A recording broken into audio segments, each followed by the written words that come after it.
자, 구원을 받고 신앙생활을 한다고 하면서도 기쁨, 감사, 주님을 사랑하는 마음이 없는 것 같습니다. 마음에서는 주님의 사랑을 더 알고 복음도 전하고 싶은데 제 생활은 잘 변하지 않습니다. 말씀에 비춰보면 구원받은 것은 너무나도 확실한데 왜 제 마음과 삶에 성령의 열매가 맺히지 않는 것일까요? 답답한 마음이 있어서 질문을 드린다, 이렇게 얘기했습니다. 여기 이제 질문 내용 속에 말씀에 비춰보면 구원받은 것은 너무 확실한데, 구원받은 건 너무 확실하다고 했습니다. 그리고 또 말하기를 마음에서는 주님의 사랑을 더 알고 복음도 전하고 싶은데, 그래 구원받긴 받은 것 같아요. 말씀에서는 구원받은 게 확실하고 마음에서는 정말 주님의 사랑을 더 알고 복음도 전하고 싶은데 이게 생활이 잘 안 변한다 그 말입니다. 이게 도대체 어떻게 된 거냐 그 말입니다. 이제 그래서 구원받은 사람은 주님의 사랑을 더 알고 복음 전하고 싶은 마음이 있잖아요. 근데 여기 이제 질문이 참 이게 좋은 질문입니다. 그런데 마음은 그런데 실제 삶은 그렇지 못하다. 생활이 잘 안 변한다 그 말입니다. 그렇기 때문에 갈등이 생기는 거잖아요. 그래서 구원을 받았다고 하면서 기쁨도 감사함도 주님을 사랑하는 마음도 없다가 아니라 뭐랬습니까? 없는 것 같다고, 다행히도 없는 것 같다고 했습니다. 없다 이러면 문제가 생기잖아요. 없는 것 같다고 했습니다. 이거 좀 생각을 해봐야 되겠습니다. 자, 구원을 받고 신앙생활을 한다고 하면서 기쁨이 없는 것 같아. 내 신앙생활에 기쁨이 없는 것 같아. 왜 그러냐 그 말입니다. 자, 기쁨이 없다가 아니라 뭡니까? 없는 것 같아 그랬잖아요. 먼저 구원을 받은 사람은 틀림없이 마음에 기쁨이 있습니다. 틀림없이 구원받았으면요, 구원받은 것 때문에 예수 그리스도에 대해서 진짜 감사하고 기뻐하는 마음이 분명히 있어요. 이게 없을 수가 없어요. 아니, 지옥 갈 사람이 천국 가게 되는데 기쁨이 없을까요? 분명히 있습니다. 성경 찾아봅시다. 베드로전서 1장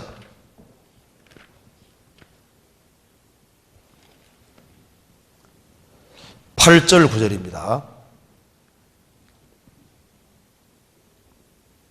8절 9절 예수를 너희가 보지 못하였으나 사랑하는도다. 이제도 보지 못하나 믿고 말할 수 없는 영광스러운 즐거움으로 기뻐하니 믿음의 결국 곧 영혼의 구원을 받음이라. 구원받은 사람은 진짜 그리스도를 사랑하는 마음이 있고 믿고 말할 수 없는 영광스러운 즐거움으로 기뻐한다. 기쁨이 있다 그 말입니다. 그런데 이제 그러나 삶에서 기쁨이 없는 것 같아. 도대체 이유가 도대체 뭐냐 그 말입니다. 구원받으면 기쁨이 있는데 왜 기쁨이 없느냐. 먼저 생각해 봅시다. 항상 기쁘다는 것은 비성경적입니다. 성경에서 항상 기뻐하라 그랬지 항상 기쁘다고는 안 돼 있거든요. 그리고 구원을 받은 사람도 여러 가지 어려움이 있으면 잠깐 또 근심이 되는 것이 맞는데 어려움이 있는데도 불구하고 잠깐의 근심도 없다. 그거 조금 약간 좀 이상합니다. 성경에서는 잠깐 근심이 있다고 되어 있거든요. 갑자기 어려움이 닥치면 마음에 근심이 생기잖아요. 자식이 곁길로 간다. 구원받아도 근심이 생기죠. 상황에 따라서 잠깐 근심이 생길 수 있습니다. 베드로전서 1장 봐봐요. 6절에 그러므로 너희가 이제 여러 가지 시험을 인하여 잠깐 근심하게 되지 않을 수 없었으나 오히려 크게 기뻐하도다. 잠깐 근심하게 되지 않을 수 없다. 여러 가지 시험이 오면은 잠깐의 근심이 옵니다. 그렇지만은 왜 기뻐하냐면은 그 시험이 좋아 기뻐하는 게 아니고 그 시험이 주어지지만은 그로 말미암아 주어질 결과들을 생각하니까 기뻐할 수 있는 겁니다. 7절에 너희 믿음의 시련이 불로 연단하여도 없을 금보다 더 귀하여 예수 그리스도 나타나실 때 칭찬과 영광과 존귀를 얻게 하려 하심이니라. 잠깐 근심이 있지만은 오히려 기뻐하는 이유는 믿음의 시련을 잘 통과하면은 그로 말미암아 칭찬과 존귀와 영광이 주어질 걸 알기 때문에 시험 중에도 기뻐할 수 있는 거예요. 그래서 구원을 받은 사람은 기본적으로 세 가지 기쁨이 있습니다. 세 가지. 무슨 기쁨이 있을까요? 로마서 5장에 기록되어 있죠? 찾아볼까요? 먼저 이런 기쁨이 있습니다. 로마서 5장. 세상 사람에게 없는 기본적으로 세 가지 기쁨이 있는데 로마서 5장 2절에 또한 그로 말미암아 우리가 믿음으로 서 있는 이 은혜에 들어감을 얻었으며 하나님의 영광을 바라고 즐거워하느니라. 믿음으로 은혜 가운데 들어갔고 은혜를 깨닫고 은혜 위에 다 서 있고 그래서 이제 장차 하나님 영광을 바라고 즐거워할 수 있게 되었습니다. 그래서 우리를 위해서 하나님 영광이 뭘까요? 하나님의 영광 바란다는 것은 천국에 들어갈 걸 생각하고 기뻐하고 천국에서 하나님 영광이 충만한 세계가 천국이잖아요. 그리고 우리가 주님 오시면 우리 몸도 주님처럼 바뀌어지게 되고 그리고 영광스러운 주님을 얼굴 대해서 보게 되고 영원한 축복의 세계 속에 들어갈 걸 생각하니까 그것 때문에 즐거워한다 그 말입니다. 미래적인 즐거움 때문에도 즐거워하고 또 그 다음에 구원받은 즉시 하나님 안에 들어왔기 때문에 하나님 안에서 사는 것을 즐거워하잖아요. 구원받은 사람은 구원받지 않은 세계 속에 들어가면 마음이 기쁘지는 못한 거예요. 답답한 겁니다. 근데 구원받은 사람들 속에서 하나님 역사하는 곳에 있을 때 그 속에서 기뻐하는 기쁨이 있습니다. 어떤 사람은 구원받았다고 하는데 구원 안 받은 사람 속에 있는 걸 더 기뻐하고 구원받은 사람들 속에서 신앙적인 교제하는 것을 안 기뻐하는 사람이 있는데 그 사람은 좀 점검해 봐야 됩니다. 동네가 다른 동네가 아닌지 점검해 봐야 돼요. 로마서 5장 봅시다. 11절에 이뿐 아니라 이제 우리로 화목을 얻게 하신 우리 주 예수 그리스도로 말미암아 하나님 안에서 또한 어떻게 합니까? 즐거워하느니라. 우리가 구원받을 때 하나님 안에 들어왔잖아요. 하나님 품에 안겨 있고 하나님 안에서 하나님의 성도들과 같이 교제하고 하나님 안에서 같이 동고동락하고 사는 것을 즐거워하는 즐거움이 있다 그 말입니다. 그뿐 아니라 우리는 환난 중에도 즐거워하는 즐거움이 있는 겁니다. 3절에 다만 이뿐 아니라 우리가 환난 중에도 즐거워하나니 이는 환난은 인내는 연단을 소망을 이루는 줄 알미로다. 우리는 환난 중에도 즐거워한다. 환난이 기뻐서가 아니라 환난으로 말미암아 인내가 배양이 되고 인내는 연단받는 인격을 만들어내고 소망을 더 확실하게 만들기 때문에 우리는 환난 중에도 즐거워한다. 그래서 구원받은 사람은 구원받아서 하나님 안에 살기 때문에 즐거워하고 미래적인 하나님 영광 바라고도 즐거워하고 현재의 환난 중에도 결과 생각하고 기뻐하는 기쁨이 있다 그 말입니다. 그런데 여기 이제 구원을 받았다고 생각이 드는데 그런데 여기 이제 질문한 내용은 별로 기쁘지 않은 것 같아 그 말입니다. 왜 그러느냐? 자, 먼저 구원받은 것이 확실한 사람에게는 기쁨이 있는데 구원받은 기쁨이 있잖아요. 기쁨이 있는데 그 기쁨과 즐거움이 없는 것 같아. 없는 게 아니라 없는 것 같아. 그 이유 중에 첫 번째는 하나님과 사귐을 소홀히 하는 겁니다. 왜냐하면 구원받고 사귐 속에 기쁨이 있거든요. 생각해 봐요. 결혼식 하는 날 기쁘잖아요. 결혼하면은 결혼한 날짜 붙잡고 살아야 되는 겁니까? 신랑 신부가 사귀고 살아야 되는 겁니까? 사귀고 살아야 되잖아요. 그러니까 결혼한 그 날도 좋지만은 결혼하고 난 다음에 같이 사귀고 살아야지 그 속에서 기쁨이 있잖아요.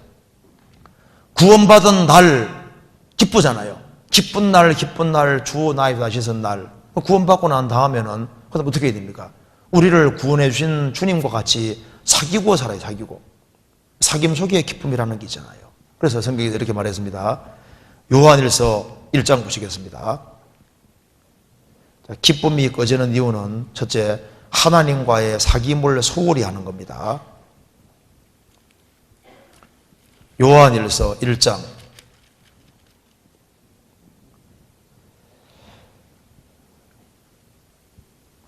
3절입니다.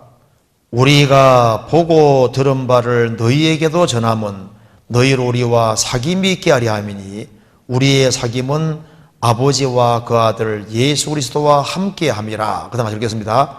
우리가 이것을 너희에게 쓰면 우리의 기쁨이 충만케 하려 함이로다. 우리의 사귐은 아버지와 그 아들 예수 그리스도와 함께 함이라. 우리가 좋은 사람하고 사귀면 기쁨이 생기잖아요.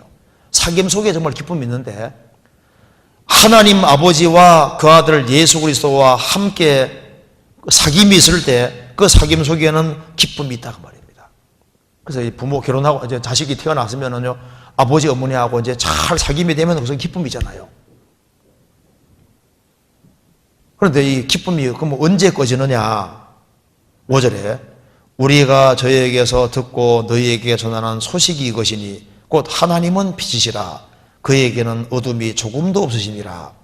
만일 우리가 하나님과 사귐이 있다 하고 어두운 가운데 행하면 거짓말을 하고 진리를 행치 아니함이거니와 저가 빛 가운데 계신 것 같이 우리도 빛 가운데 행하면 우리가 서로 사귐이 있고 그 아들 예수의 피가 우리를 모든 죄에서 깨끗하게 하실 것이요. 하나님은 빛이고 빛 가운데 계신데 하나님 아들이 어둠 가운데 행하면은 하나님과 사귄다는 말이 거짓말이다 그 말입니다. 그래서 원래 이게 죄와 기쁨은 정반대입니다. 죄 가운데 살면서 기쁘다는 말은 거짓말인 거예요. 그리스도인들은 죄 가운데 살면 절대 기쁘지 않거든요. 그래서 이게 저가 빛 가운데 계신 것 같이 너희도 빛 가운데 행하면 빛 가운데 행한다는 것은 어둠이 하나도 없다는 말이 아닙니다. 자, 방이 청결하다 그 말은 먼지도 안 떨어진다 그 말이 아니잖아요. 먼지가 떨어지는 게 보이면 즉시 치우면 되는 거예요. 그러니까 하나님은 항상 빛 가운데 계신데 하나님 자녀가 빛 가운데 걷는다는 것은 어둠이 드러날 때 주님이 지적할 때 정직하게 그것을 인정하고 그걸 제거시켜야 되는 거예요. 그러면 빛 가운데 걷는 게 되는 겁니다. 그러면 그 사람은 하나님하고 사귈 수 있고 그리고 하나님이 그 사람에게 기쁨을 주시는 거예요. 그래서 여기 말씀한 대로 우리가 하나님과 사귐이 있다고 어두운 가운데 행하면 어두운 가운데 지속적으로 행하면서 나는 하나님과 잘 사귀고 있다. 그러면 그게 이제 거짓말이다 그 말입니다. 그래서 잘못된 것이 지적이 되면은 이걸 즉시 없애면은요 그게 빛 가운데 행하는 게 되는 거예요. 그러니까 빛 가운데 행한다는 것은 죄를 전혀 안 짓는 뜻이 아닙니다. 그래서 성경 말씀하기를 8절에 나와 있잖아요. 만일 우리가 죄 없다 하면 스스로 속이고 또 진리가 우리 속에 있지 아니할 것. 어떤 사람 말합니다. 나는 주님과 사귐이 있기 때문에 죄 천년 안 짓는다 하면 또 그 거짓말하고 있는 거예요. 그래서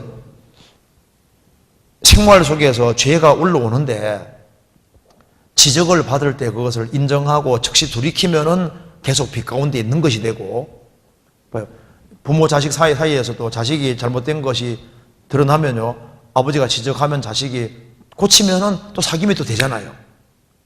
그런데 잘못된 것을 계속 고집하면은 그러면은 자녀 마음속에 기쁨이라는 게 사라지게 되는 거예요. 그래서 왜 안 기쁨 같아? 그건 하나님과 사귐을 소홀히 하는 것이 원인이 되고 또 한 가지는 죄를 가까이 하면은 기쁨이 꺼지게 되어 있습니다. 그래서 성경에서 봅시다. 시편 97편 봐봐요. 이렇게 되어 있죠. 시편 97편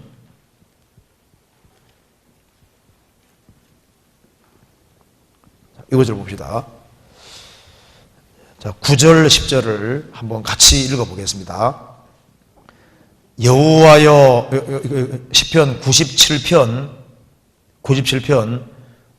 10절 11절 같이 읽읍시다. 여호와를 사랑하는 너희여 악을 미워하라. 저가 그 성도의 영혼을 보존하시나 하사 악인의 손에서 건지시느니라. 의인을 위하여 빛을 뿌리고 마음이 정직한 자를 위하여 기쁨을 뿌려도다. 하나님께서는 의인을 위해서 빛을 뿌려주니까 의인은 인생을 헤매지 않게 되는 겁니다. 빛 가운데 살게 도와주시니까. 그리고 의인 정직한 자를 위해서 기쁨을 뿌려두다가 되죠. 기쁨 뿌려주시니까 크리스찬 속에는 기쁨이라는 게 있는 거예요. 그런데 왜 기쁨이라는 게 없어지냐 하면은 그거 말하기를 여호와를 사랑하는 너희여 악을 미워하라. 악을 미워하는 사람, 죄를 멀리하는 사람, 그 사람에게는 하나님께서 인생을 환하게 밝혀주십니다. 왜? 의인을 위해서는 빛을 뿌려주시거든요. 그리고 정직한 자를 위하여 기쁨을 뿌려두다. 그래서 정직하게 바르게 살아가는 사람은 주님이 기쁨을 뿌리니까 기쁨을 거둘 수 있게 해주시는 거예요. 기쁨이 삶 속에 있게 된다 그 말입니다. 그래서 빛을 뿌려주시니까 빛 가운데 살게 만들어주시고 인생이 환하게 만들어주시는 거예요. 근데 이제 악 가운데 살면은 이게 이제 인생이 흐려지는 거예요. 빛이 안 보이니까. 그리고 이제 악 가운데 살아가면은 기쁨이 안 보이니까 마음이 답답해지고 힘들어지게 되는 겁니다. 그리고 이제 또 한 가지. 그래서 이제 다윗이 이렇게 말하잖아요.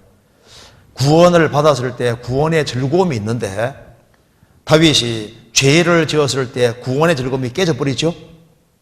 그래서 구원의 즐거움을 회복시켜달라고 기도하는 겁니다. 성경 한번 찾아봅시다. 시편 51편 12절.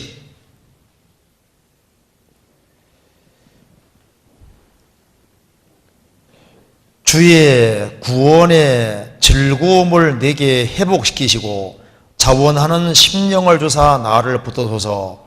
그러하면 내가 범죄자에게 주의 도를 가르치리니 죄인들이 죽게 돌아오리이다.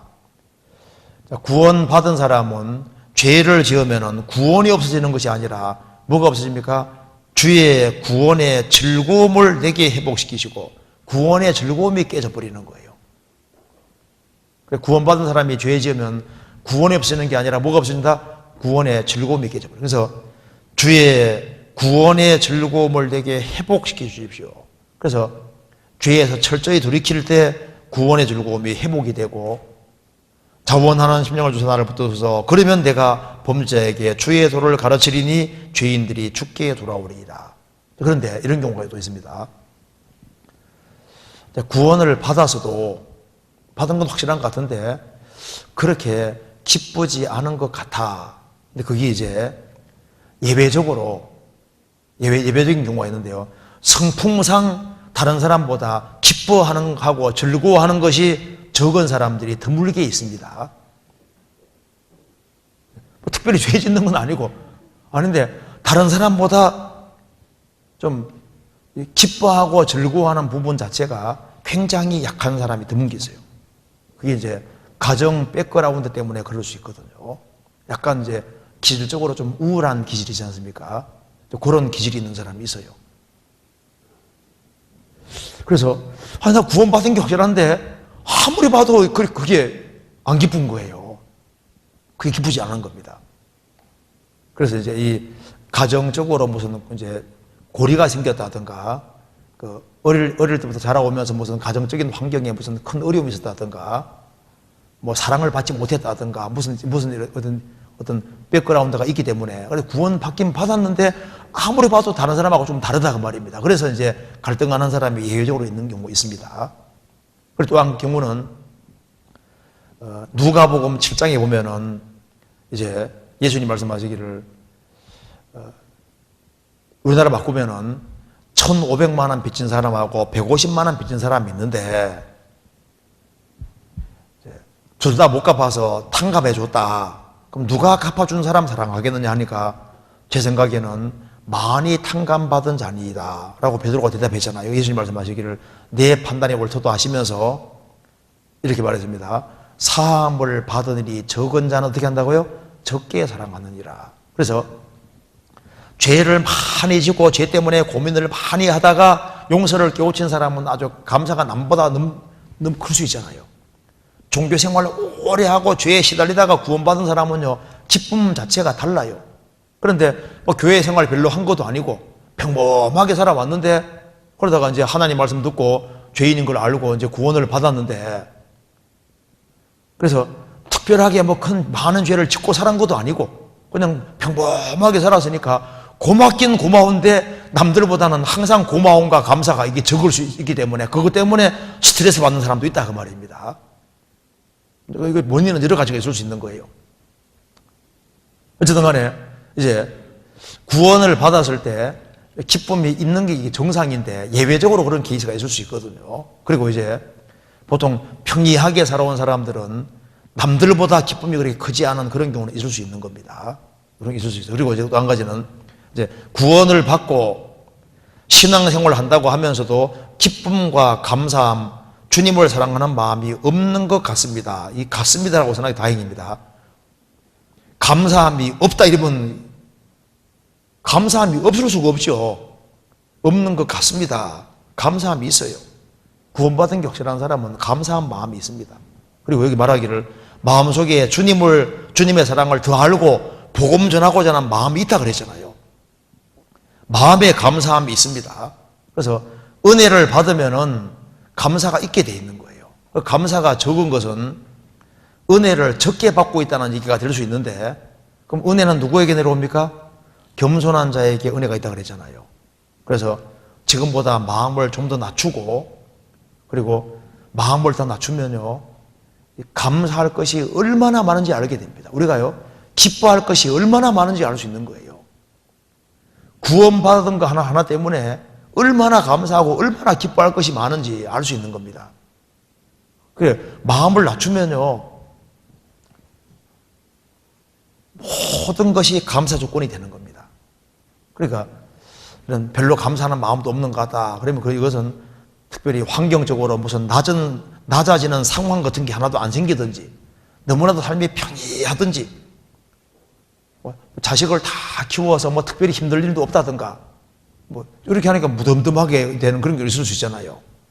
그리고 또 주님을 사랑하는 마음이 없는 것 같습니다. 없다가 아니라 없는 것 같습니다. 구원받은 사람은 주님 사랑하는 마음이 있죠. 구원받을 때 성령이 들어오시면서 하나님 사랑이 부어졌고 구원받을 때 사랑이 있습니다. 그런데 처음 사랑을 버리는 경우가 있잖아요. 그럴 때는 어디서 떨어졌는지를 조사해 봐야 됩니다. 떨어진 곳이 있거든요. 구원받을 때 사랑이 주어졌는데 처음 사랑을 버렸느니라 계시록 2장에 나와 있는 말씀대로 어디서 떨어진 걸 생각하고 회개하여 처음 행위를 가지라. 어디서 떨어진 거 떨어진 지점이 있는 거예요. 신앙 체크를 해봐야 됩니다. 사랑이 식었을 때는 분명히 원인이 있는 겁니다. 포도원을 허는 작은 여우들을 잡으라는 말씀대로 마음속에 잘못된 죄들, 숨은 죄들이 있을 수 있으니까 그걸 잘 가려서 처리해야 되고 그리고 혹시 내 마음속에 세상 사랑하는 마음이 들어오지 않았는지도 점검해 봐야 됩니다. 왜? 세상 사랑하는 마음이 들어오면은 아버지 사랑이 없으니까 주님 사랑에서 멀어질 수 있는 거예요. 요한일서 5장 봅시다. 요한일서 2장.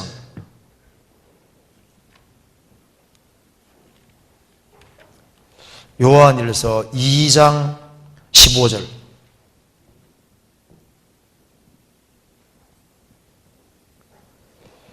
이 세상이나 세상에 있는 것들을 사랑치 말라. 누구든지 세상을 사랑하면 아버지의 사랑이 그 속에 있지 아니하니 이는 세상에 있는 모든 것이 육신의 정욕과 안목의 정욕과 이생의 사랑이니 다 아버지께로 쫓아온 것이 아니요 세상으로 쫓아온 것이니라. 이 세상이나 세상에 있는 것들을 사랑치 말라. 이 세상을 누구든지입니다. 예요. 구원받은 지 오래되든 얼마 안 되든 누구든지 이 세상을 사랑하면 아버지 사랑이 그 속에 있지 아니하다. 마음속에 세상 사랑이 정복되면 아버지 사랑이 속에 없으니까 세상 것에 붙잡히면 아버지 사랑이 없으니까 신앙생활이 힘들어지는 거예요. 그래서 세상 사랑하는 마음을 확 깨버리면은 크리스찬은 갈 데가 없는 거예요. 그래서 이제 세상 사랑하는 마음에서 구별되면은 그래서 저는 이 모임이 어디 없나 이걸 바라게 되는 겁니다. 왜 이렇게 주일이 빨리 안 다가올까? 왜 수요일이 빨리 안 올까? 그 모임이 있기를 아주 바라게 됩니다. 그런데 이제 세상 사랑하는 마음이 딱 정복이 되면요, 신앙생활이 힘들어집니다. 그래서 왜 이렇게 주일이 빨리 다가오나? 왜 설교가 이렇게 길까? 또 왜 또 질의응답을 또 왜 만들어 놓고, 뭐 또 전도집회가 또 왜 이렇게 많어? 왜 이렇게 모임이 많어? 봉사는 또 왜 이렇게 많어? 또 수양회를 또 왜 해? 이러면서 다 이게 문제가 되고 힘들어지는 거예요. 사랑하는 마음이 없어지면 힘들어지거든요. 근데 어머니는 자녀 사랑하는 마음이 있으니까 자식을 위해 하는 것을 수고라고 생각을 전혀 하지 않잖아요. 그러니까 사랑하는 마음이 있으면 수고가 수고로 안 여겨지는 거예요. 사랑의 수고니까. 그러니까 이것이 주님 사랑을 간직하고 있는 게 참 중요한 겁니다. 그래서 누구든지 이 세상을 사랑하면 아버지 사랑이 있지 아니하다. 그런데 이제 이분은, 여기 질문하는 분은 마음에서 주님의 사랑을 더 알고 복음도 전하고 싶은 마음이 있다. 마음이 없다면 거짓말입니다. 구원받은 사람은 그 마음이 있거든요. 있는데 마음엔 원인데 육신이 약해서는 안 된다 그 말입니다. 그 속상한 거잖아요. 그래서 말씀에 비춰보면 구원받은 것도 확실한데 왜 제 마음과 삶에 성령 열매가 안 맺히냐? 참 답답하다 그 말입니다. 자, 이게 좀 중요한 질문입니다. 생활이 왜 잘 안 바뀔까요? 그 이유가 구원을 받아도 이 마음이 참 중요한 영역인데요. 마음의 중심에 자기가 자리 잡고 있으면 안 바뀝니다. 잘 안 바뀌어요. 그래서 이 주권을 주님께 내어드려야 되는 거예요. 그래서 믿음으로 말미암아 그리스도께서 너희 마음에 계시게 하옵시고 그 말씀대로 마음의 중심의 주인을, 인생의 주인을 주님으로 받아들였으니까 주님을 인정해야 되는, 주님을. 너는 범사에 그를 인정하라. 주님을 앞세우라. 그리하면 내 길을 지도하시리라. 그래서 왜 삶이 안 바뀌냐 하면은 주님에게 주도권을 안 주는 겁니다. 그리고 우리가 주님, 내가 이런 상황에서 어떻게 하면 좋겠습니까? 자꾸 물어봐요. 물어보면요, 막 남편이 막 열받게 할 때 있지 않습니까? 주님, 내가 어떻게 하면 좋겠습니까? 하면 주님 뭐라 하겠습니까? 참으라고 하겠죠. 한바탕 하라 하겠습니까? 주님께 안 부르니까 열받으면 내 마음 긁어하고 한바탕 해버리잖아요. 그러니까 자기가 주인으로 섰지, 주인으로. 그래서 주님은 내 구세주인 동시에 주인입니다, 주인. 그래서 믿음으로 말미암아 그리스도께서 너희 마음에 계시게 하옵시고, 에베소서 3장에 말한 대로 내 마음의 중심에 마음의 그리스도를 주로 삼아, 베드로전서 3장에 말한 대로 마음의 그리스도를 주로 삼아, 예수님이 마음의 주가 되시고 주님으로 인정을 하고, 그래서 주님께 자꾸 물어봐요. 하루만 한번 실험해봐요. 하루만이라도 주님, 내가 이 상황에서 어떻게 하면 좋겠습니까? 이 상황에 어떻게 하면 좋겠습니까? 지금 여기에 수요일인데 모임을 내가 가야 되겠습니까? 말아야 되겠습니까? 물으면 주님 뭐라 할까요? 뭐라 할까요? 하나님, 주님, 여기에 토요일 날 2시에 이게 질의응답이 있는데 가야 될까요? 말아야 될까요? 물으면 뭐라 할까요? 구역 모임이 있는데 가야 될까요? 말아야 될까요? 뭐라 할까요? 그러니까 안 묻잖아요. 물으면 바뀌지.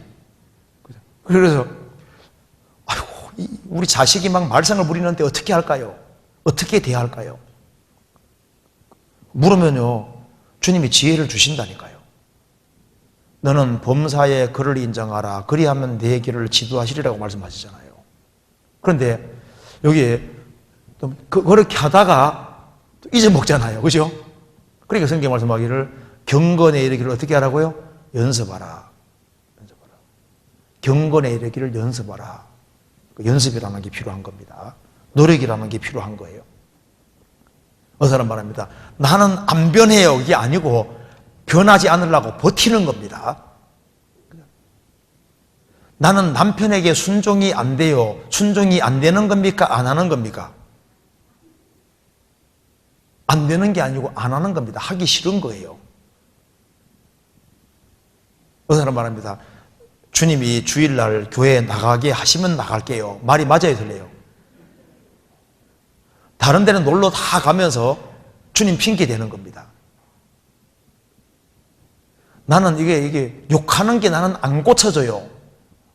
욕하는 게 안 고쳐지는 겁니까? 안 고치려고 하는 겁니까? 안 고치려고 하는 거예요. 욕하는 거 못 고치면요, 물병 들고 다니면서 수시로 물을 입에 물어요, 그냥. 나는 가능하면 안 넘기겠다. 그래, 열받게 하면요, 화날 때 물 입에 물고만 있어도 그잖아요. 그리고 만일요, 생각해봐요. 누가 칼을 가지고 내 뒤에 따라다니면서 욕만 하면 죽인다 합시다.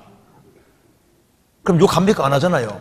뭐 대통령 앞에 있다, 높은 분 앞에 있다 하면 욕합니까? 내가 높은 분 앞에 있는데 누가 날 열받게 하니까 그러면 그 앞에 욕 안 하잖아요. 임금 앞에 있는데 누가 열받게 하면 욕합니까? 안 하잖아요. 그러니까 안 할 수 있다니까요. 그러니까 보통 성경에서 능동으로 되어 있는 건 자기가 해야 되는 건데, 그걸 자기가 안 하면서 나는 안 바뀌어요, 안 바뀌는 게 아니라 바꿔주려고 노력을 하지 않는 거예요. 그런데 노력하되 또 몽땅 하려고 그러면 못해요. 많이 하려면 안 한다니까요. 그러니까 이 삶이 조금씩 바뀌려면요, 많이 하지 말고 하나만 하면 돼. 하나만 하면 이상하게 많이 바뀌어진다니까요. 많이 바꾸려면 하나도 안 바꿉니다. 그런데 하나 바꾸려고 하면요, 많이 바꿔져요. 그거 참 신기한 겁니다. 하나 때문에 줄줄이 다 바뀌어지거든요. 나는 술 못 끊을 수 있어요. 술을 실제로 다 끊어버리지 않습니까? 끊어버리면 술 하나 끊는 것 때문에 이상하게 줄줄이 좋은 것이 쫙 엮이고 많이 바꿔진다니까요. 담배 하나만 딱 끊어도 이상하게 이게 많이 바꿔지거든요. 그러니까 많은 거 말고 하나만. 가정생활 속에서도 성경에서 억지로 오리 가면 심리 가라 그러잖아요. 그러면은 물 떠와 하면 뭐라 합니까? 물만 떠갈 게 아니라 우유까지 타가지고 한 잔 더 갖다 주고 더 적극적으로 하나만, 오리 가면 심리나 한번 가보자. 하나만. 그 하나 하는 것 때문에도 많이 바꿔지고, 그래서 야, 바꿔졌구나, 많이 바꿔지네, 이렇게 생각한다니까요. 그리고 이제 무정한 남편 같은 경우는요, 이제 아내에게 이렇게 문자 메시지 있잖아요. 하나씩. 그걸 한 번 할 게 아니라 한 번 보내주고, 매일 보내주고 하면요, 가정이 확 바뀔 수도 있습니다. 그죠? 그러니까 많은 거 하지 말고 하나만 해도 가정 분위기가 바꿔지고 하니까 하나 때문에 많은 게 막 달라지는 거예요. 바꿔질 수 있어요. 그래서 말씀에 비춰보면은, 그래서 그리스도인들이요, 나는 육신인지라 하고 그냥 딱 복종시키면 되는데 그렇게 안 하려고 하고 하기 싫은 거예요. 그것이요. 하기 싫은 거라고. 그걸 맞죠? 그리고 이제 말씀 비춰보면 구원받은 건 너무나도 확실한데 왜 제 마음과 삶에 성령 열매가 맺히지 않는 것일까요? 구원받은 사람은 구원받은 즉시 성령이 들어오셨고, 성령 들어오시면은 기본적으로 9가지 열매가 있습니다. 갈라디아 5장에 말한 대로 오직 성령의 열매는 사랑과 희락과 평과 오래 참음과 자비와 양성과 충성과 온유와 절제이 되잖아요.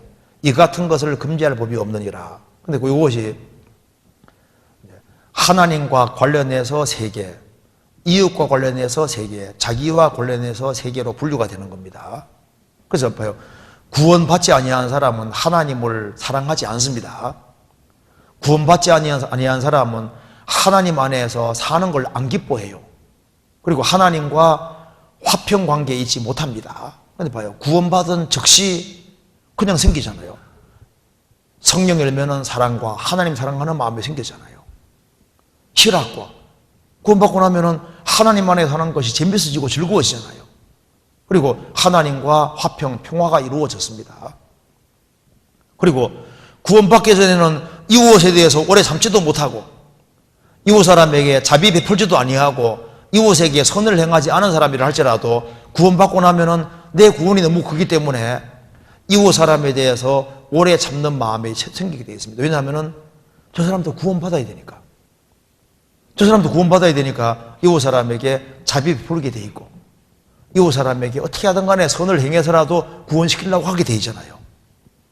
그리고 구원받기 전에는 충성된 마음도 없고 온주도 없고 절제도 없을지라도 구원받고 나면은 주님을 향한 믿음이 생겼으니까 주님 앞에 잘하려고 하고 주님 앞에 충성하고자 하는 마음이 속에 생기잖아요. 그리고 주님 드시면은 묵묵히 순종하고자 하는 마음도 생깁니다. 충성과 온유한 마음이 생기잖아요. 그리고 절제, 주님이 나를 구원하셨기 때문에 자기 멋대로 살아가는 게 아니라 언어도 조심하려고 하고 행실도 통제하려고 하고 그게 기본적으로 속에 와 있는 거예요. 그게 이제 시간 지나가면 점점 확장돼 가는 겁니다. 그렇잖아요. 그래서 여기 이제 성령의 열매가 왜 맺히지 않는 것일까요? 그래서요, 이제 이게 이제 확장이 돼야 되는데 그러기 위해서 요한복음 2장에 뭐라고 했습니까? 예수님이 이제 항아리가 6개 있는데 어떻게 하라 그랬습니까? 물을 아구까지 채우라 그랬죠? 물을 가득히 채우게 하고 난 다음에 그 다음에 물 떠가라고 하니까 뭐로 바뀌었습니까? 포도주로 바뀌었잖아요. 이거 봐봐요. 그러니까 이게 이제 크리스찬이 기쁨을 가지고 이제 생을 살아가야 되는데 하나님이 누구에게 진짜 기쁨을 주느냐? 이거 봅시다. 이제 이 항아리에다가 물을 아구까지 채우라 했습니다. 항아리 속에. 물을 아구까지 채우고 처음에는 이게 맹물인데 물을 채워서 떠가니까 뭐로 바뀌었습니까? 포도주로 바뀌었습니다. 성경에서 포도주는 항상 기쁨을 가르치고 있습니다. 그래서 이렇게 생각해 봅시다. 이 항아리를 우리 자신이라고 생각해 보고 물을 말씀이라고 생각해 봅시다. 자, 이 누구에게 진짜 신앙생활의 기쁨이 첫 번째 주어지냐 하면은 말씀을 마음에 가득히 채우는 사람은 처음에는 맹물처럼요, 그냥 말씀을 그냥 채웠거든요. 그래서 여기 물 떠가면서 포도주로 바뀌는 것처럼 신기한 일이 벌어지는데 성경을 실제로 가까이 하고 묵상하고 말씀을 외우려고 하고 시간 날 때마다 말씀을 부지런히 배우고 말씀을 마음속에 채우려고 이렇게 하는 사람이잖아요. 그런 사람은 틀림없이 생기는 것인데 그게 바로 기쁨이라는 겁니다. 그래서 평상시에 성경을 부지런히 읽으면서 마음에 채우려고 하는 가운데서 설교 말씀 들어봐요. 희한한 일이 벌어집니다. 속에서 그렇구나, 그게 그 말이구나 하면서요, 이게 물이 포도주로 바꿔지는 것처럼요, 말씀이 하나씩 깨달아지면서 마음속에 말씀을 깨달아가는 기쁨이 생긴다니까요. 참 신기해요. 그리고 이제 말씀을 딱 채워놓으면 길 가면서도 그게 그 말이구나 하고 깨달아지면서 기쁨이 생깁니다. 그리고 이제 설거지 하면서도 그게 그 말이구나. 누가 열받게 하면요, 가정에 어떤 어려운 상황이 부딪힐 수도 있잖아요. 그러면서 그게 그 말이구나 이 깨달아지는데 그래서 신기한 게 생깁니다. 마음의 기쁨이라는 게 생깁니다. 그래서요, 하나님 말씀을 마음에 채우지 않는 사람은 신앙생활 속에서 진정한 기쁨인지를 모르게 되는 겁니다. 또 한 가지는 여기 이제 왜 열매가 안 맺히는지 모르겠다. 또 한 가지는 크리스찬은 원래 크리스찬이 뭐 하는 사람입니까? 십자가 지는 사람이잖아요. 그러니까 신앙생활하는 가운데 자기 십자가를 지라고 말씀하셨는데, 그러니까 희생하고 수고하는 것이 있는 속에서 기쁨이 있도록 그렇게 프로그램이 되어 있는 거예요. 그래서 이타적이 되는 나누어 주는 속에서 하나님 주시는 기쁨이 있다 그 말입니다. 그래서 움켜잡고 이기적이 되고 개인적이 되면은 이게 기쁨이라는 게 없어지는 거예요. 참 신기합니다. 그래서 누가 기쁨을 가지고 있는지 보세요. 주변을 보면서 내가 혹시 누가 도와줄 사람이 없는가? 그래서 내게 있는 것을 다른 사람에게 나눠주고 베풀어주기를 좋아하고 주기를 좋아하고 뭔가 남에게 도와주려고 하는 그런 마음을 가지고 살아가는 사람은 주님이 그 속에 뭐 주시는지 아세요? 기쁨을 주시는 겁니다. 그래서요, 이게 남을 위해 살아가는 사람은요, 뭐 우울증 이런 거 안 생기거든요. 남을 위해 살아가는 사람은요, 주님 그 특별한 기쁨이 있어요. 구원 안 받아도 기쁨이 있다니까요. 그리고 또 한 가지는 이게 이제 원래 시브리 말로 이게 바라크가 이게 원래 이 무릎이란 뜻입니다. 무릎. 그러니까 버락 오바마잖아. 바라크. 그 바라크가 이게 무릎이란 뜻인데요. 그 창세기 12장에 아브라함에게 너는 복의 근원이 될지라, 그 복이 바라크입니다. 아브라함 너는 복이 될 것이다. 복이. 너는 복덩어리가 될 것이다. 근데 복덩어리라는 이 복하고 무릎하고 연결이 돼 있어요. 그러니까 누가 복 받냐 하면은, 누가 복덩어리가 되냐 하면은, 하나님 앞에 무릎 꿇는 사람은, 무릎 꿇는 사람, 순종의 길을 걷는 사람, 그 사람에게는 그 사람이 주님 복덩어리가 되게 만들어 주십니다. 그래서요, 가정에서도 주님 앞에 굴복하는 사람들, 무릎 꿇는 사람들, 그 사람은 가정에서 복덩어리가 되는 거예요. 주변 사람에게 누가 복덩어리 되냐면은 주님 앞에 무릎 꿇는 사람. 내 뜻대로 마옵시고 아버지 뜻대로 하옵소서. 그래서 나는 죽더라도 주님 옆에 죽겠습니다. 그래서 이게 주님 나 좀 정말 도와주십시오 하면서 간절하게 기도하면서 하나님 나 이 세상에 살면서 정말 신앙생활 한번 멋지게 하게 도와달라고. 그래서 무릎 꿇고 하나님의 도움을 구하는 사람, 그런 사람들은 하나님이 그 사람 마음속에 기쁨도 주시고, 그리고 그 사람 마음에 변화를 주시고, 그리고 주님이 마음을 새롭게 만들어 주시고, 그리고 그것이 이제 바깥으로 나는 것을 보게 만들어 주시는 거예요.